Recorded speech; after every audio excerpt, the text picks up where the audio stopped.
Hi. Today is 8th March, which is International Women's Day.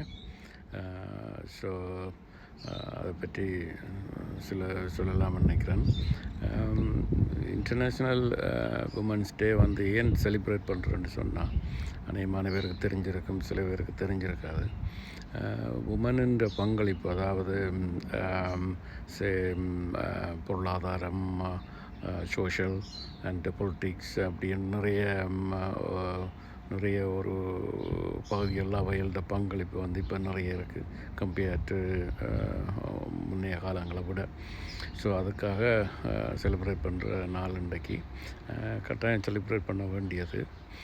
So அதை கொஞ்சம் பார்த்தோம்னு சொன்னால், முன்னர் வந்து உமன்ன்றது வந்து தனியாக ஹவுஸ் ஒய்ஃப், அவங்களோட தொழில் வந்து பிள்ளைகள் பெறுகிறது, வளர்க்குறது, ஹஸ்பண்ட்மாருக்கு டீ கொடுக்குறது, சாப்பாடு கொடுக்குறது, அப்படியான ஒரு சேவையாக தான் இருந்தது. ஆனால் இன்றைக்கு வந்து இன்டர்நேஷ்னல் ரீதியில் அது ஒரு பெரிய ஒரு மாற்றத்தை கண்டிருக்குது. அந்த மாற்றம் வந்து பாராட்டப்பட வேண்டிய உண்டு. அதுக்கு ஆண்களோட பங்களிப்பு நிச்சயமாக இருக்குது, தொடர்ந்தும் இருக்கணும். இப்போ பார்த்திங்கன்னா, இப்போ வந்து பெண்கள் வந்து முன்னே மாதிரி இல்லாமலுக்கு படிக்கணும், நல்ல நிலைக்கு வரணும், பெரிய வேலைகள் செய்யணும், சமுதாயத்தால் பாராட்டப்படணும் என்ற எண்ணங்கள் இருக்கிறாங்க.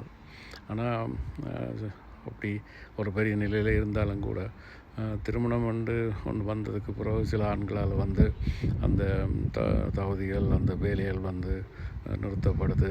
மனைவிமாருக்கு தொடர்ந்து வேலை செய்யக்கூடாதுன்ற ஒரு நிர்பந்தங்கள் ஏற்பட்டு, அந்த நிர்பந்தத்தின் காரணமாகவே அந்த வேலைகளை நிப்பாட்டிட்டு வீட்டில் இருக்கிற நிலைகள் இருக்குது. அதெல்லாம் தவறானது. அதுக்கு பல காரணங்கள் இருக்கலாம், இல்லாமல் இல்லை. ஆனால் ஒன்று யோசிக்கணும், அவங்களுக்கும் ஒரு மனசு இருக்குது, அவங்களுக்கும் ஆசைகள் இருக்குது, குறிக்கோள்கள் இருக்குதுன்றதை திங்க் பண்ணணும். ஸோ ஆண்கள் வந்து முக்கியமான சப்போர்ட் கொடுக்கணும். ஸோ அவங்களையும் அவங்கள ஒரு அச்சீவ்மெண்ட் எடுக்கிறதுக்கு வழிவகுக்கணும். மற்றது மேலை நாடுகள்லையும் பார்த்திங்கன்னா, ஸ்டில் வெளிநாடுகளும் சரி, மேல்நாடும் சரி, இப்போ இந்த ஸ்டில் வந்து பெண்கள் தான் டீ கொண்டு தரணும், சாப்பாடு போட்டு தரணுன்ற நிலையில் இருக்குது. ஸோ அதெல்லாம் மாற்றப்படணும். அந்த நிலையெல்லாம் ஓகே, வேலையெல்லாம் வீட்டில் இருக்கிற பெண்கள் செய்கிறது தப்பில்லை. ஆனால் வேலைக்கு போய் வாராக்களும் வந்து 2 வேலை செய்யக்கூடிய நிலை, 2 வேலை செய்யணுமென்ற ஒரு நிலை பெண்கள் இருக்கிறார்கள். வேலைக்கு போயிட்டு அப்புறம் வீட்டை வந்து அயர்னிங், குக்கிங், அது இதுன்னு நிறைய வேலை செய்ய வேண்டியிருக்கு. அதுக்கு கணவர்மாரை பொறுத்தவரையில் நிறைய ஆதரவு கொடுக்கலாம், கான்ட்ரிபியூட் பண்ணலாம், வேலையில் நிறைய சப்போர்ட் கொடுக்கலாம்.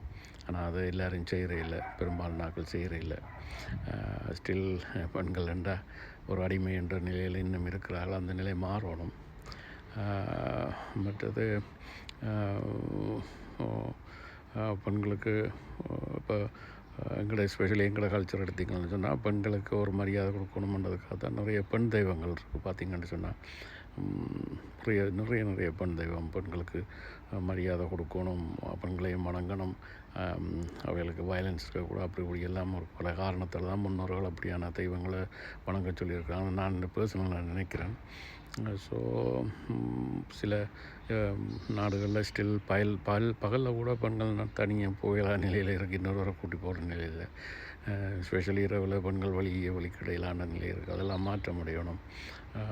ஸோ பெண்ணும் ஆணுக்கு நிகர், 2 பேருக்கும் எந்த வித்தியாசமும் இல்லை. உடல்நிலையில் மாறுபாடுகள் வித்தியாசங்கள் இருந்தாலும் மற்றபடி பெண்ணும் ஆணும் எந்த வித்தியாசமும் இல்லை. ஸோ ஆண் செய்யக்கூடியதை பெண் செய்யணும், பெண் செய்யக்கூடிய ஆண் செய்யணும். ஸோ சமநிலை உருவாகணும், பெண்கள் மேலும் மேலும் உயரணும் என்று என்னுடைய வாழ்த்துக்களை தெரிவித்துக் கொள்கிறேன். Happy women's day. தேங்க்யூ.